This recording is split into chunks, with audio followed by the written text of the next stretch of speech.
Welcome to the campus of North Idaho College and this evening's broadcast of the North Idaho College Public Forum, a student production. Your moderator is North Idaho College political scientist Tony Stewart.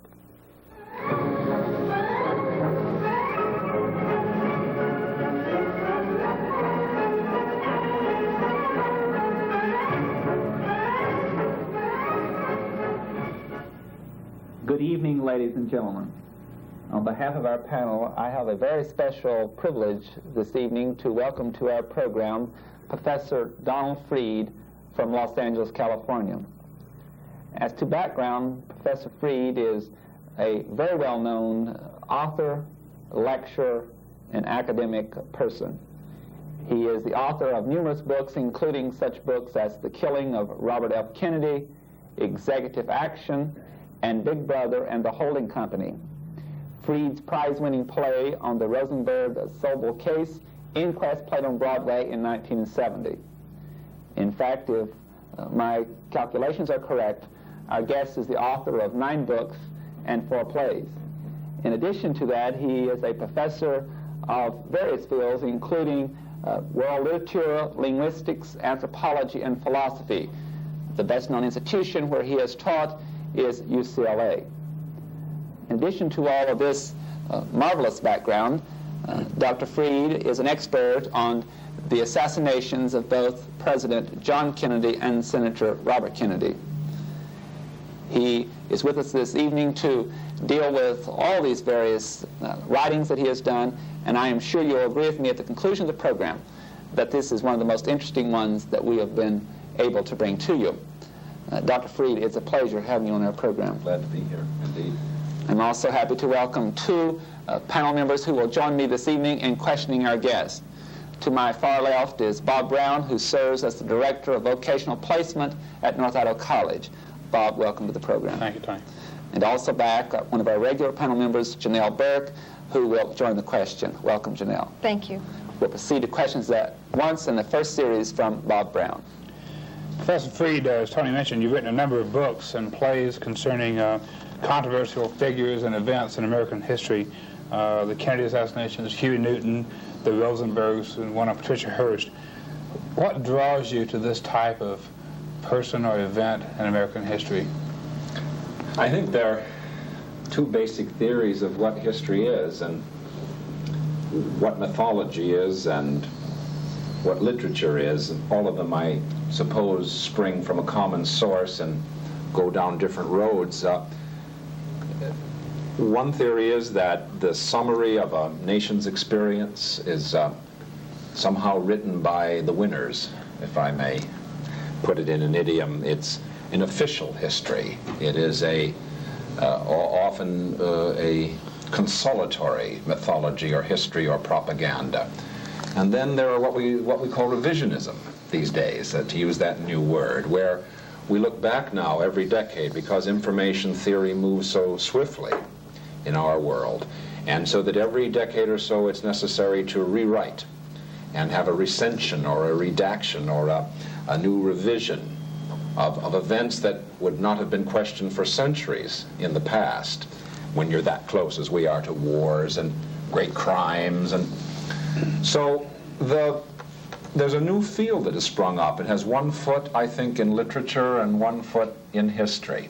So you have the theater of fact and the film of fact and the novel of fact, and on the other hand you have the kind of instant histories and revisionist histories and so forth. All of this sort of over against the official histories that used to dominate the field. And so if you look at these events, whether it be the Rosenberg case in the 50s, or the big assassinations in the 60s, Watergate in the 70s, I'm sure much more to come. These are like ancient tragedies, or ancient myths in a way, as much as they are history, because there's an enormous struggle in the public's mind to understand or come to an agreement as to what really happened. And facts per se, facticity, has lost its official credibility, and that term credibility gap is with us. That official oracular power of the state that it reached its height during World War II has now been, I think, ventilated. And now there is a sort of Miltonic struggle between everybody's version of truth and untruth going on in the field of communications and media. Janelle Burke. How do you study a subject of particular interest? Do you go to interview the people that are involved as nearly as possible? Do you visit the site that it occurred and so forth? How do you study this subject? I think a whole new method has sprung up because official sources are often closed to the investigative historian and journalist now. Oral history has become extremely important. The tape recorder has changed many things. In the case such as the assassination of President Kennedy, the government's report, the Warren Commission report, was really used by the critics against the report itself. Since almost everything was in that report, it never reached the conclusions, but it was there in many interviews that were done. When no investigation has ever really been done, such as in the case of Martin Luther King, there you have to go into the field, and you're dealing without subpoena power, without money, and without the right to grant immunity to witnesses. You can labor a decade to turn up information that would appear in one morning before a congressional committee. It's an unequal struggle.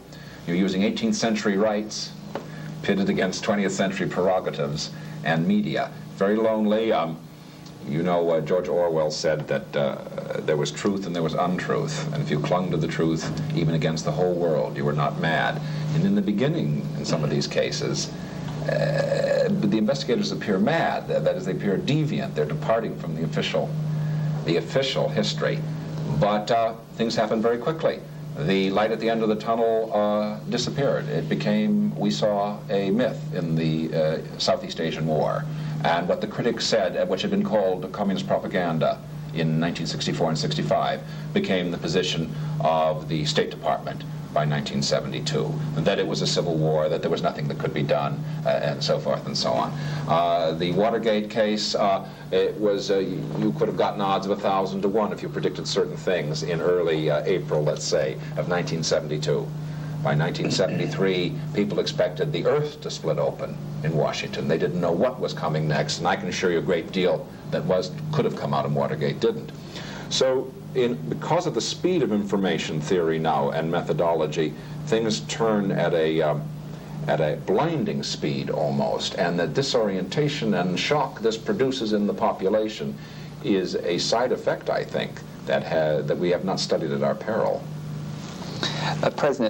Professor Freed, we are going to deal with some of these particular assassination plots and some successful assassinations, but before we get into specifics, I think it would be most pertinent to our viewing audience if we dealt a little bit more with how you obtain your material. I know, for example, that you do work with Mark Lane, who is very well known in the field, but what I'm attempting to get at is the fact that we have many people who travel the country who often are described on the fringe of rationality in dealing with conspiracies in relation to every subject matter. How do you divorce yourself from these particular individuals? I follow you. Well, the Freedom of Information Law, which is the real yield for the public from this decade of deceit and cover-up, is being used now. It's a very blunt instrument at this point, but it is turning out some amazing things in its first year or so. Individuals are getting their files and so forth, but more than that, I'll give you an example. Here's a document. It's a Central Intelligence Agency document, Commission document number 631. Now, this has been declassified now. It says on here, warning, notice, sensitive sources and methods used. It's been crossed off and so on. And this document was sent to the Warren Commission on October 10th, 1963. That's more than a month before the murder in Dallas. And it refers to Lee Harvey Oswald. Reference is made, and it says, in your letter of dated March 16th, and it goes on to describe a man who was described as approximately 35 years old, with an athletic build, about 6 feet tall, with a receding hairline. Now, the man they're describing, this is a poor Xerox, but this is the man picture that they're describing. that's taken the sensitive source they're referring to as a camera positioned across from both the Soviet and Cuban embassies by the Central Intelligence Agency in Mexico City. That camera takes a photograph of everybody that goes in or out of those embassies. An informant within the embassy then supplies a name. And so the Central Intelligence Agency is able to produce on almost a daily basis the photograph and name of everybody entering those embassies. Well, they came up with this photograph and the name, Lee Harvey Oswald, over a month before the assassination. Well, what is the implication of this?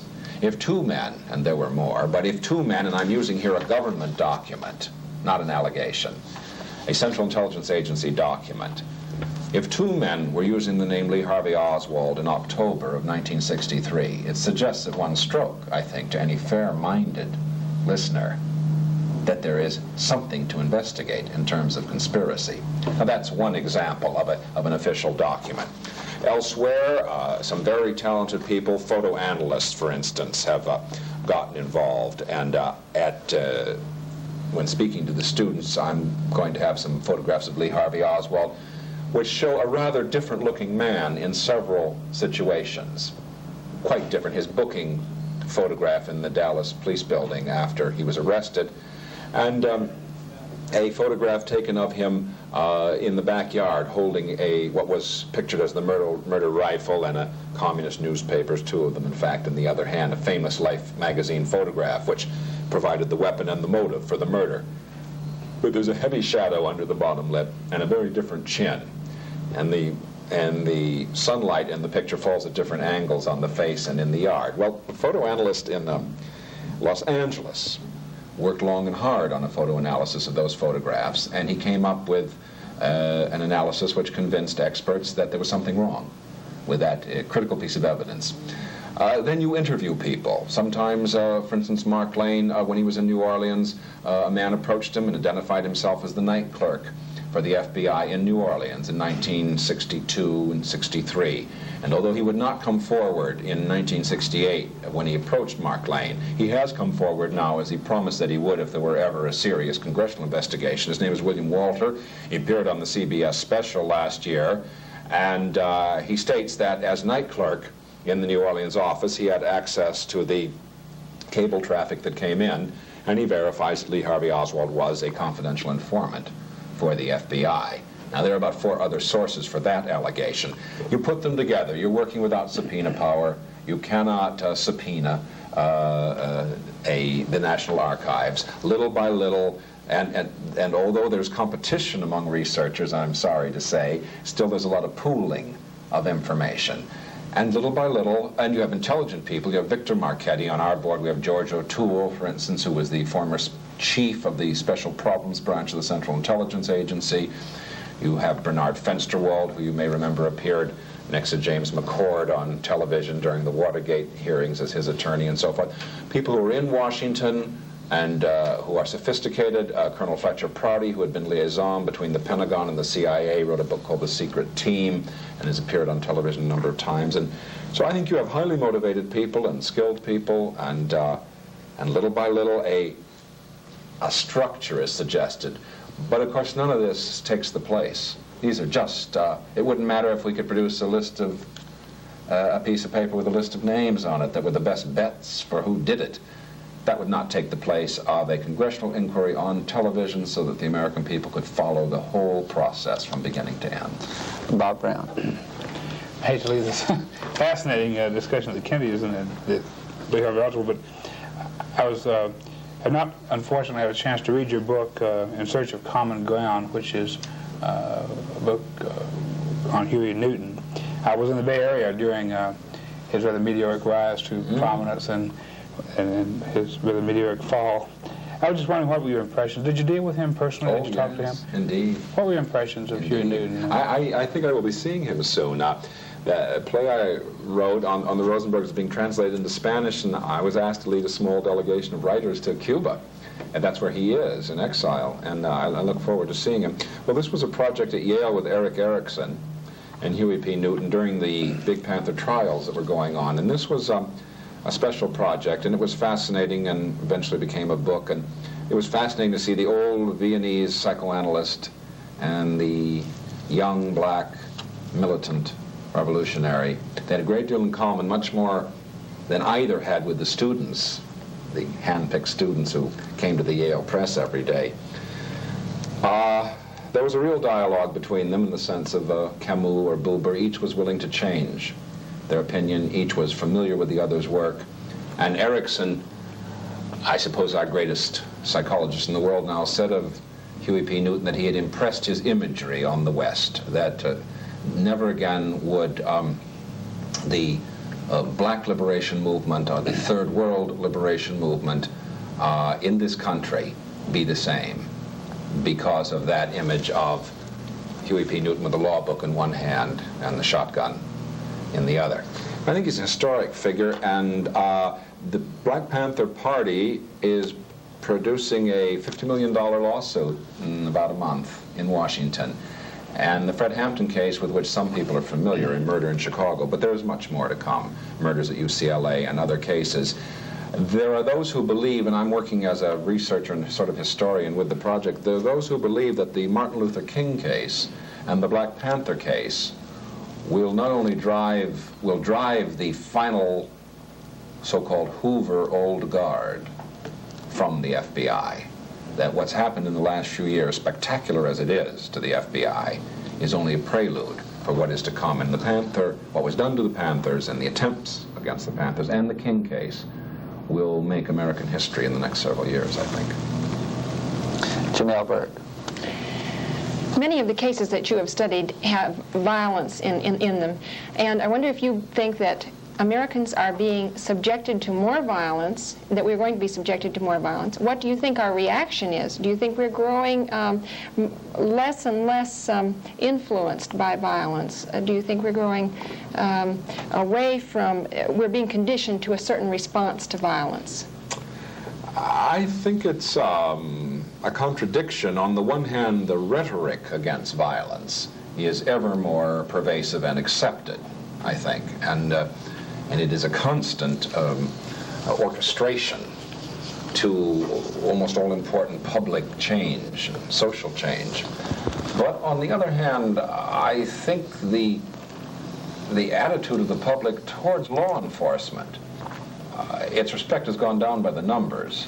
Because the big scandals of our time, unlike the scenario predicted by the 1950s of communist conspiracies and subversion, the reality of the 60s and 70s, and increasingly on older people, is of conspiracy, subterfuge, and cover-up on the part of the state itself. And the Harris poll in 1973, before the big Watergate revelations, asked Americans what they feared most. And it's a fascinating poll, and 88% answered the use of intelligence agencies by American politicians to subvert the electoral process. They did not answer communism, they did not answer Black Panthers, they did not answer hippies or drugs or violence. They answered that they feared most the use of intelligence agencies by their own government. I think that's an absolutely stunning insight into this question of violence. On the one hand, the state is perceived more and more as overtly violent. Vietnam, after all, simply ripped the cloak off of a great deal of rhetoric that we had become routinized to in the Cold War, rhetoric about freedom and rhetoric about democracy and so forth. Anti-communism was seen for what it was in the 1960s, and it no longer, you see, in the 1950s, McCarthy had been stopped by forces of the center, you might say, because he was perceived as an extremist. But he was stopped as an individual, and some of the excesses were blunted. But anti-communism was not officially challenged. And in fact, McCarthy was stopped in the name of anti-communism, that he was really helping the communists by making extreme charges. And Ed Murrow's famous approach that let history judge who would give him greater comfort to the enemy, Edward R. Murrow for CBS in his expose, or Joseph R. McCarthy in his attack on CBS. But by the time of the Pentagon Papers and Watergate, an entire generation of power was denuded, you might say, of its rationale. The Nixon, it isn't just that an individual like Richard Nixon fell, but his entire basis of power, national security, was not justifiable to the American public to break into a psychiatrist's office or do a number of other things that would have been considered the merest misdemeanors in the 50s if they had come out. People would have given thanks for that kind of alacritous pursuit of wrongdoing and of communists.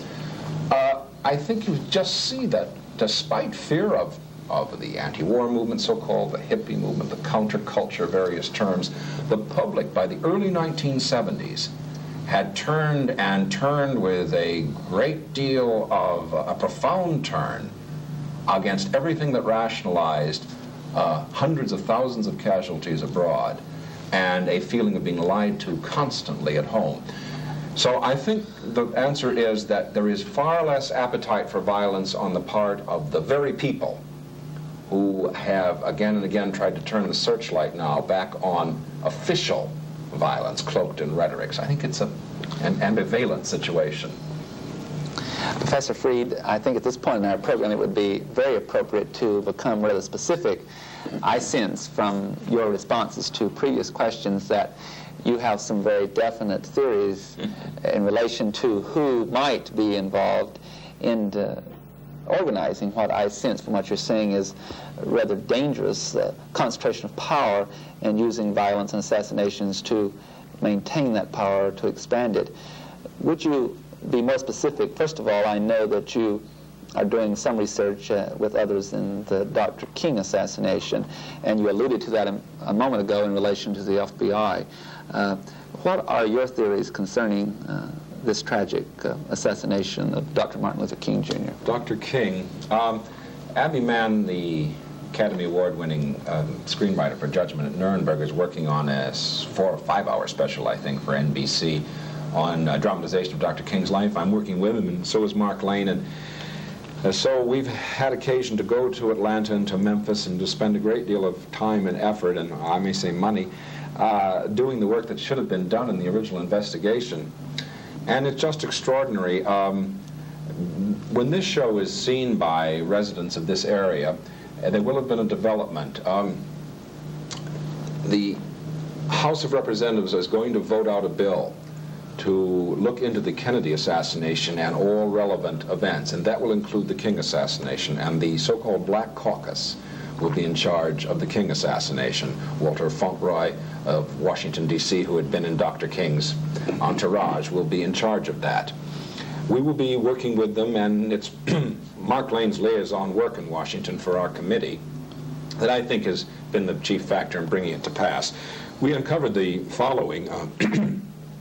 A black detective named Reddit was assigned to security for Dr. King.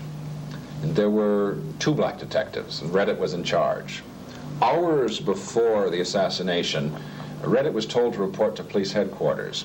And he was told by Chief of Public Safety Holloman, who was chief of both the fire and police department, that the Secret Service had had information that a conspiracy existed in the state of Mississippi to assassinate Mr. Reddit, the detective. And therefore, Mr. Reddit should go with his family immediately to a downtown hotel until further notice. Reddit said, that doesn't make sense. I don't want to be with my family if something's going to happen. And he said he was in the room in the Memphis police station, and there was the Memphis National Guard, and there was someone from the FBI and the Secret Service, and this room full of strange men sat there as he was confronted with this information. And he was introduced to a man who was purported to be from the Secret Service, who brought this warning, as if in person, from Mississippi, that he'd learned from a Mississippi highway patrolman, was the story. Reddit said, I want to, let me be, if I'm going to be killed, I'll be killed in the street, not with my family and so forth. Well, Holloman, the chief of police, said, well, then you're going home, and I'm sending you home with 2 white detectives, and you're going to stay at home until further notice. So he drove home with 2 white detectives, and as they pulled into his driveway, over the radio came the news of the assassination of Dr. King. Now, Reddit was the man who had devised a plan and was in charge of extraordinary options that were to be taken should any violence occur toward Dr. King. A 4-block network was to be set up. A number of reactions were to be taken. Reddit was not there, and so he could not do any of that. 3 days later, the house arrest he was under, the security he was under was lifted mysteriously, and he simply went back to work. Now, the Secret Service, of course, denies having sent anyone to Memphis. Why would they send an agent in person anyway? They have no jurisdiction, and why wouldn't they pick up a telephone? And what would a plot in Mississippi to kill a detective who's in charge of security for King? In other words, the detective had more security than Dr. King. Extraordinary steps were taken to protect the detective, which in fact is called security stripping. Dr. King was stripped of his security just hours before. Now, who is Director of Public Safety Holloman?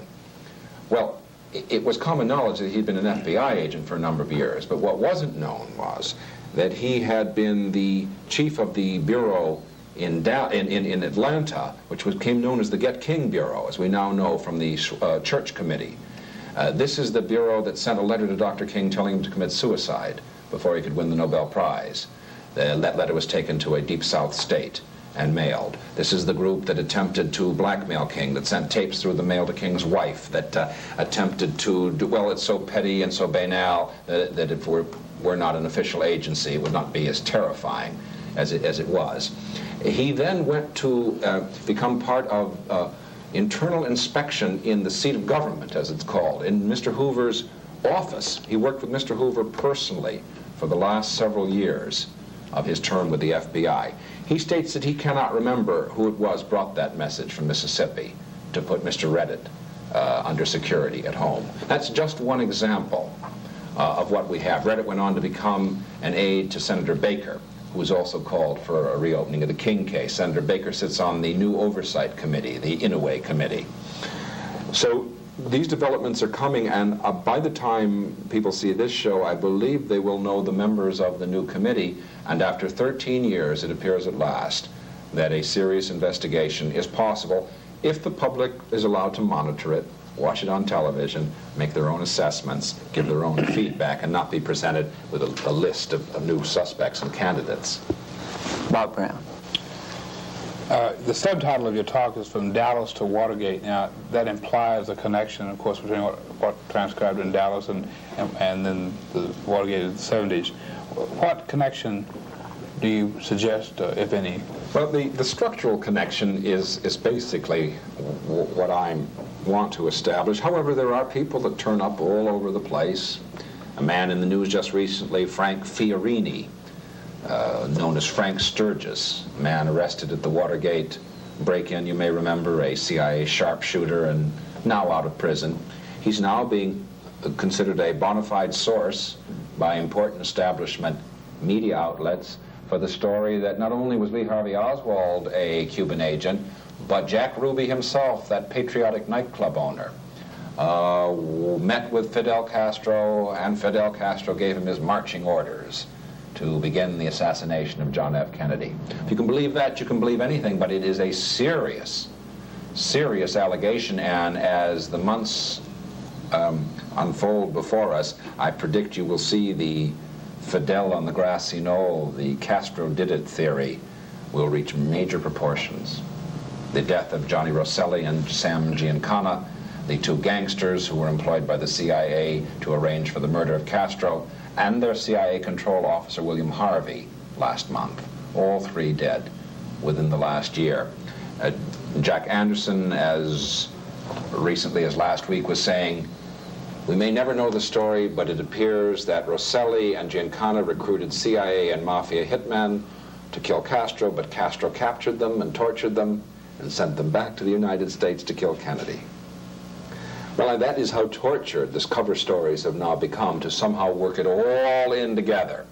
Take the mafia, take the CIA, take everybody you can, and somehow put Castro behind it and send it back. So the one lone nut theory, which was received gospel, is gone. It's now Fidel on the grassy knoll. But we're getting close. There are not too many cover stories left to go. Do you personally believe that Castro had anything to do with the assassination? Well, if he did, it would be curious, wouldn't it, that a man who could escape 26 assassination attempts against him that we know of would choose for his instrument of revenge the head of the Fair Play for Cuba Committee in New Orleans.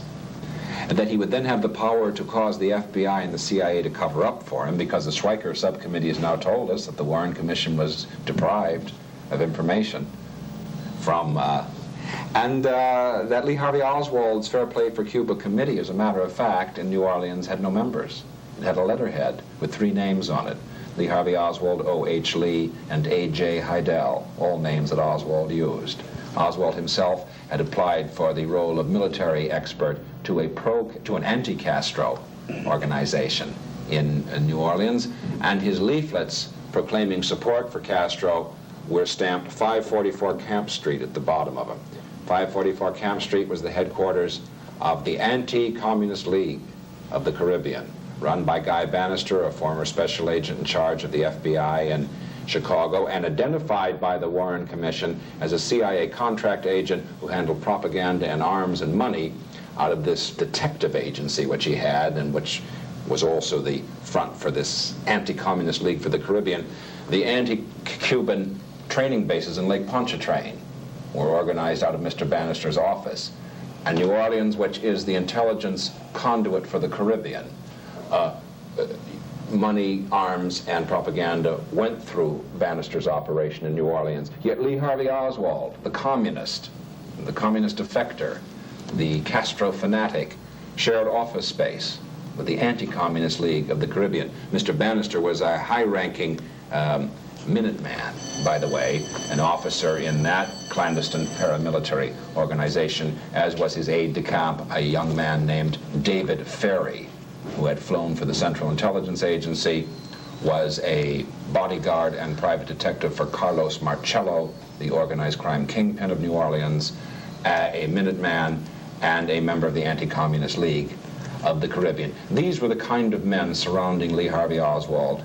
And that was the kind of office out of which he worked. And it is a fair reading of the New Orleans evidence on Oswald gives the unmistakable impression that someone had gone to a lot of trouble to build a communist cover for Mr. Oswald. Chanel Burke. What would be the common motive for such the assassination of such diverse persons, though, as JFK, Bobby Kennedy, George Wallace, Martin Luther King Jr., they're very diverse kinds of persons. In some ways, and especially one might point to Mr. Wallace, though one could categorize the other 3, but if you think about it, they have something in common. If you may remember, in 1972, the first poll showed Mr. Nixon running behind both Mr. Muskie and Mr. Wallace. And though he improved, by the time that Mr. Wallace was shot in Maryland, all polls agreed that with Mr. Wallace in the race, the voting would go into the House of Representatives. After Mr. Wallace was shot, Mr. Nixon pulled about 20 points ahead in the polls. If you think about it, power has not changed hands normally in this country since 1960. We have had presidents and presidential candidates and influential people like Dr. King murdered. We have had 2 presidents driven from office, both of which would not be. Neither Presidents Johnson, Nixon, nor Ford were slated in the normal course of events to ever serve, and bullets rather than ballots have marked the change of power in every election since 1960. Now, we're fond of saying that that doesn't characterize anything but banana republics. No country in Latin America has had a head of state assassinated in this century, except in several cases, the most recent of which being Dr. Allende, each time the assassination coming from without the country, each time the United States Central Intelligence Agency deeply involved. So we have many myths. And the violence, we rank 3rd in the world, and that's all countries, not just industrial countries, 3rd in the world in assassinations of heads of state. And the rest of the world sees us quite differently than we see ourselves. And they see a country convulsed when the shots ring out at Dallas, and then Memphis, and then Los Angeles, and then the Maryland Shopping Center. When they hear about that as late as 1972, E. Howard Hunt and other of these so-called plumbers were sitting in Mexico, an assassination team waiting for the green light to murder the president of Panama, 1972, which in the event was canceled. They simply have a different perception, and this question of violence is very much in the forefront as far as they're concerned. And we, I think, have to see why it is that the democratic process and the change in its most critical testing place, the passage of power, has broken down so dramatically in the last 16 years now. There have been a number of persons, though, who have been heads of the various agencies other than the FBI, which for years was dominated by Mr. Hoover, but the Central Intelligence Agency has changed heads a number of times. How do you relate this to what you're saying? I think that, for instance, in the Central Intelligence Agency, the Cuban desk was out of control from the late 50s on. The Southeast Asian desk was out of control. It's now clear that if you look at Victor Marchetti's book, The Cult of Intelligence, and he's the highest ranking officer ever to write about the CIA, though it was censored, the first book in American history ever to be censored, and it's instructive to look at those white patches on the page. He points out that in theory the Central Intelligence Agency is divided between analysis or estimates and plans being the euphemism for covert operations, but that plans totally dominates the intelligence agency, the dirty tricks, covert, clandestine, the illegal activities. The budget is completely hidden. It is not accountable. The agents are not accountable. And they simply build up an enormous power base of their own, as has happened in many other countries, you know. And they were out of control, and in some ways what we've been seeing since 1972 is a vacuum in the intelligence establishment, both FBI and CIA. And much that happened at Watergate is explainable, and much that is still happening is explainable by that. The directors have been replaced, as you suggest, but they've been replaced more or less figuratively. The power bases are shattered. And while that happens, there are anti-democratic forces at loose in the country, and the country is very volatile. And it is rather clear that Mr. Carter intends a massive reorganization of the intelligence establishment. I mean, not just Mr. Kelly and Mr. Bush slated to go, which is clear, but he wants to dig all the way. Our best information is he intends to dig down deep, deep into the bureaucracy. For that reason, he will let the King case and the Panther cases and other cases like that go. They're going to wreak havoc, and they're going to shock Americans, but they're going to satisfy his aim to reorganize these out-of-control agencies. Whether they will be reorganized better or worse, one can't predict the future, but I can promise you, I think, 2 or 3 years of headlines that will be as fascinating as anything in the last 2 or 3 years. Is it a matter then of overzealous agents, or is it a matter of someone directing the agents in addition to their overzealousness? It's hard to know. It's awfully hard to know because you're dealing in structural terms of a whole class of power. And you get awfully theoretical, and in Watergate you could see how hard it was to pin down. They could get up to the Oval Office, and they could get into they had something in the Joint Chiefs that wasn't pursued. We know that there was someone spying on Mr. Kissinger from the Joint Chiefs. We know that General Lavelle was bombing without authorization, and he wasn't just one lone nut. Things were happening. We know that My Lai was not an aberration now, though it was painted that way, and that General Lavelle was painted as an aberration. But it's not true. There were two wars going on there. And there were everything had its shadow and its double. I think this, you know, in World War II we gave up our open government willingly, cheerfully, in a fight against fascism. So did the British, so did other democracies. But after World War II, the British dismantled their secret government, almost on the floor of the House of Parliament. And Edward R. Murrow, in leaving England, said the thing he would always remember, no matter what history said, was that the British never lost their parliamentary tradition and heritage, even in the worst days of World War II. But the United States did not dismantle its secret government. It did not. It has been exploding in this last 16 years and is being unraveled now. And I think that's what's happening. The elan, the organization, the secretiveness, the war atmosphere, imagery, and structure of the secret intelligence paramilitary dimension of the United States power in World War II continued on trying to substitute anti-communism for anti-fascism as a reason for being. It worked for a while, but as popular support eroded in the 1960s, to use Hannah Arendt's definition, as the power receded, this apparatus had to resort to increasing violence and secrecy. The inverse ratio, recession of power, increase of secrecy and violence on the part of a ruling group who is losing its power. And by the time of Watergate, you were down to a relatively small number of people, but operating so recklessly and so dangerously, and with far more than 4 more years in mind, that it was literally a crisis. Even the tip of the iceberg that showed through scared the public badly. But I think what happened was that they could not break the World War II psychological, political, paramilitary, and bureaucratic organization.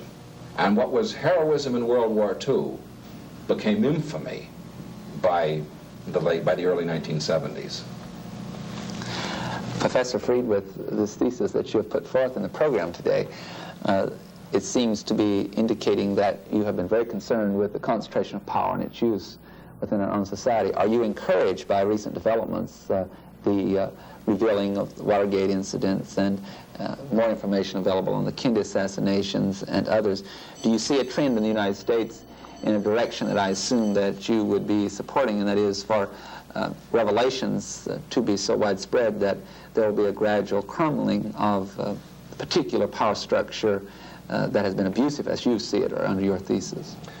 I do, and I know you're familiar with the muckraking movement at the turn of the century, yes. And this has been a traditional American strategy to contain its power over the years.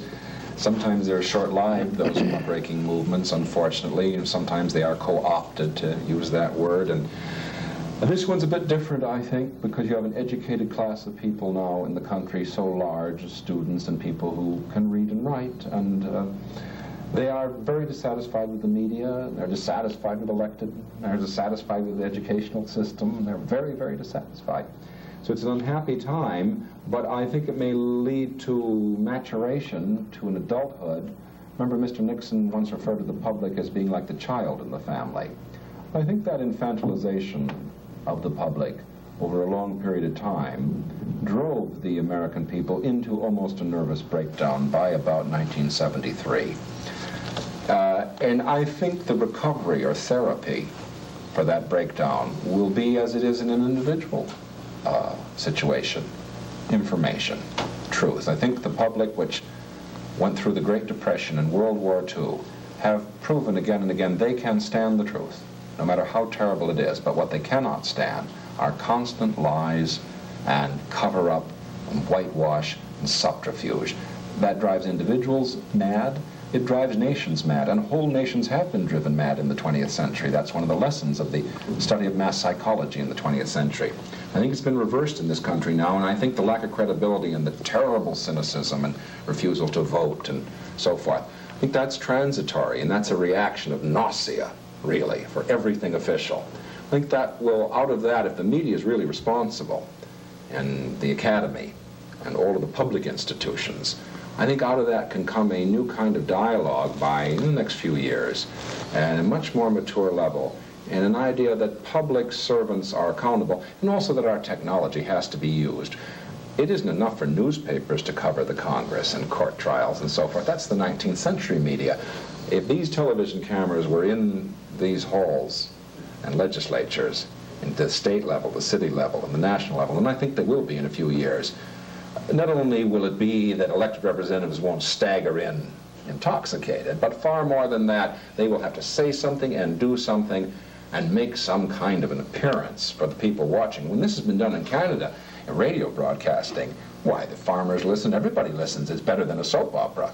They want to know what's happening, and they listen to see what their representatives are going to do. This media has not been unleashed yet. It's been used to wiretap. It's been used to create Telstar. It's been used to spy. It's been used for military purposes. It has not been used for communication purposes. And we've got this technology now. If you combine this technology with the people's appetite for information, then you've got a winning combination, in my opinion. Bob Brown. Moving to another form of communication, Barry Kramer, in a review of your play Inquest in Time magazine on May 4th, 1970, said, I'm quoting, a turgid, shrill, and sob-sisterish courtroom polemic that glorifies Julius and Ethel Rosenberg as homey, humanity-loving innocents hounded to the electric chair by political terror. Would you care to comment on that review? Yes, and I wish someone from Time were here too, because of course a lot has happened in the last 6 years. The Freedom of Information Act has turned over about 70,000 pages so far on the Rosenberg case, and the latest just came in. And guess what it contained? It contained a series of attempts by Judge Irving Kaufman, the judge in the case, over the years to try to spot any magazine or book or anything that was written critical of the case, and in a series of Dear Edgar letters to Mr. Hoover, to do something about it. And in there are attempts to stop my play in both Cleveland and New York, and statements from the FBI that they will contact their people in the media. Now, I will be suing a number of people and taking depositions from Judge Kaufman. We hope to find out who in the media they were able to contact, whether Time magazine was, for instance, one of them. We know now that the so-called sketch of the atom bomb was a childish cartoon. It had just been released when that play was done. It's now been widely seen, and the Rosenberg children, under the name they were raised, Mirapol, are now all over the country. They're both college teachers, and they expect big developments in the case. The FBI is stonewalling it, to use that word, but they have 70,000 pages and more to come, and it's clear they're frightened of everything. If you read these letters to the Bureau, for instance, Judge Kaufman says he's appalled that the New York Times has written 2 articles on my play. Something has to be done. And the memo says this will be referred to the highest level, the Attorney General. It's being discussed with the Attorney General. To have memos like that and talk about a First Amendment, I mean, is really sobering. We've got to find out what went on. That doesn't mean you can't criticize something I write, and indeed the play was written as an anti-myth, and it had gods, Freud, Nietzsche, and Marx looking over the action, and had a chorus of the man and woman in the street answering polls from the Daily News as to whether they preferred football or baseball while these great events were going on. It's a hard-hitting, passionate, committed play, but the evidence so far, speaking quite objectively, you might not like that kind of play, you know. You might not like The Deputy. Many people didn't. It fits in that genre.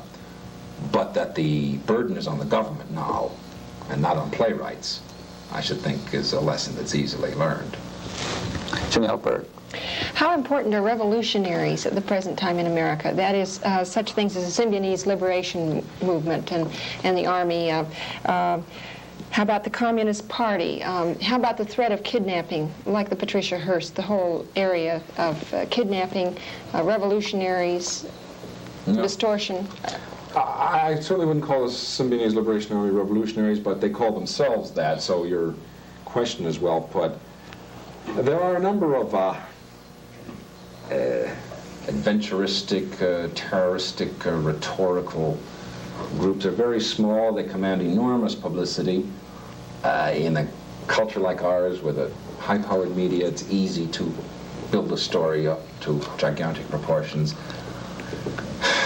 What shall I say? I worked a year on the SLA story, and in a jammed press conference on May 10th, 1974, with a private investigator in San Francisco, I produced information stating that Donald David DeFries, known as Field Marshal Cinque, had been an agent provocateur for several law enforcement agencies. That he wasn't. No, I didn't say he was when he kidnapped Miss Hearst, but that he had been, but that he knew too much, that he would be destroyed, and anyone with him would be destroyed, and that therefore the investigation that was taking place then into the Hearst kidnapping was totally inadequate. Statements were being made about people being soft on terrorism and so on. And 1 week later in Los Angeles, there was a bloody annihilation of the SLA in the death house on 54th Street there. And in so doing, the press generally treated the case in sort of terms as if it were happening in Latin America and so forth. instead of seeing who these people were and where they came from. The prison system in this country is a machine that's turning out death, suicide, and homicide, and all manner of groups like this, just turning it out. It attracts guilt-ridden, white, upper-middle-class students and so forth. Guns and money were going to the SLA from a source we were able to trace only so far. But it was not a source that was revolutionary. It was a source that tended to look like it was coming from an intelligence agency, but we were blocked. We could only go so far. We talked to the Senate Select Committee, and they refused to go any further with it. Now, that's one phenomenon. It's easily exploited, easily provoked, and a mentality is easily created for it, especially from the prison systems. The Communist Party, on the other hand, is at almost the other end of the spectrum. It's quite a conservative, minuscule element with very little, no power at all, some influence on ideas in the United States, mainly older people now. And the American left is more fragmented and fractured than at any time in its history. And that is the case because of the severe purges of the 60s is one reason. And those same severe purges destroyed many organizations which might have utilized the energies rather than the gang phenomenon, which now dominates in cities like Detroit and elsewhere, and have brought these cities to a point of crisis. The Panther organizations and some of the labor organizations that would normally have recruited from young or from male adolescents were smashed. And the result is that you have sort of regressive social formations like gangs. Earlier in the interview today, you indicated that only a portion of Watergate had been revealed and that more was to come.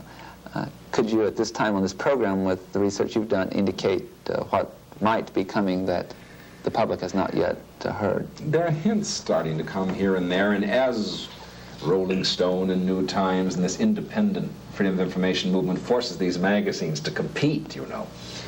The connections of organized crime to the White House. I think people have a general association when they see a name like Rebozo or something, or they sometimes wonder. But the deep connections of organized crime to the White House is one. Also, in some ways, Mr. Nixon was right when he said someone was framing him a little bit. I mean, he let the genie out of the bottle, you might say. But there were people far to his right in that administration. The E. Howard Hunts and those people were not really working for Mr. Nixon. They were quite independent. They took advantage of the cover of that amoral atmosphere that he had a genius for creating. But they were moving to his right and moving far beyond the trajectory of that 4 more years. The Ehrlichman, Haldeman, what they called the November group. That was the election. That was just a sort of an extension of the usual dirty tricks and the Southern California old boy gang. And they'd done it in 60, and they'd done it in 62, and when he ran for governor, and they'd done it in 68, and so on. This time they had a lot more money. But you had what was called the attack group under Charles W. Colson. Colson's job description in the White House, remember, was liaison to groups. Liaison to what groups? But if you look at the groups to which he was liaison, you will find a very interesting congeries of everything from Marshall Key in Saigon to Carl McIntyre to the every extremist organization and to organized crime and to the Teamsters. It's those groups that represent the real iceberg of Watergate, not Mr. Nixon. Mr. Nixon may be personally objectionable or martyred, however you see it. He's gotten too much credit and too much blame.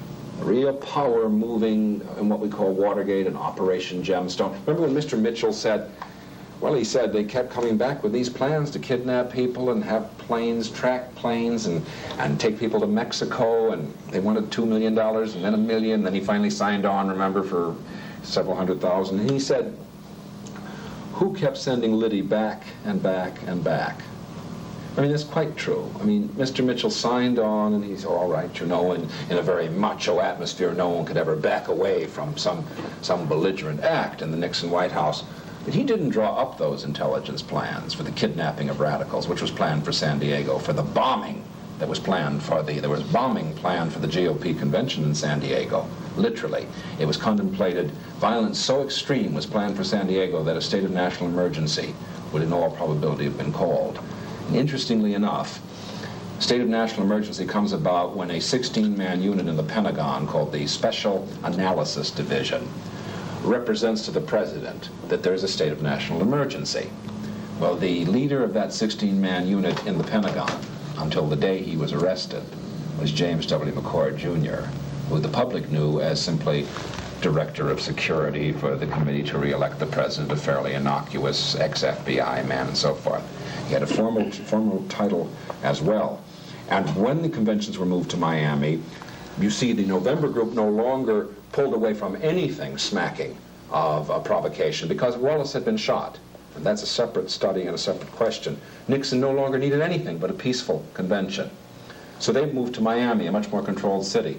But now the November group, the Colson group, which was now at odds with the Ehrlichman group, simply transplanted the scenario. And instead of black and Chicano agent provocateurs to represent the left, which was to be the case in San Diego, you were to have the Vietnam Veterans Against the War in Miami. Instead of the secret army organization, an extreme right-wing group, which was to represent the right in San Diego, you had, of course, the anti-Castro Cubans from Miami. In the event Watergate took place, and all the agent provocateur did in Miami was set people up for arrests, the usual activity, and no paramilitary activity took place. Arrests did take place, and some scandalous trials from the Vietnam veterans who were later acquitted. But the real paramilitary activity was scrubbed when the people were arrested at Watergate. We're almost out of time, but very briefly, I would like to know if you have done any research in the area of the Bobby Baker case or Billy Saul Estes. I'm thinking particular reports of the gentleman who was killed in Texas who was in charge of cotton allotments and had been shot 5 times, but the county coroner ruled it suicide. Have you been involved in those incidents? The Bobby Baker case and those names do keep coming up again and again, and if you use Carl Oglesby's metaphor of Yankee versus cowboy to describe the two power centers in the nation, the new cowboy money, the Southwestern Rim, the aerospace, war industry, military-industrial complex, there you find organized crime and extreme hawk-like militaristic tendencies side by side. And they have in common an ideology. It's called anti-communism, and you saw its finest flowering in the Havana attempts on Fidel Castro. It exists, it's real, its power is on the wane, but because its power is on the wane, to go back to that definition, its secretiveness and its violence is on the increase temporarily. With that, I'm going to bring our program to conclusion. I know the panel had many more questions they would like to pursue with you, but Professor Freed, thank you so much for being with us this hour. Thanks. Ladies and gentlemen, I hope you have been most attentive and have also enjoyed our program. I would like to take this opportunity to invite you to be with us again next Saturday evening at 6 p.m. when again we'll be interviewing another personality of the United States. And until that time, good evening.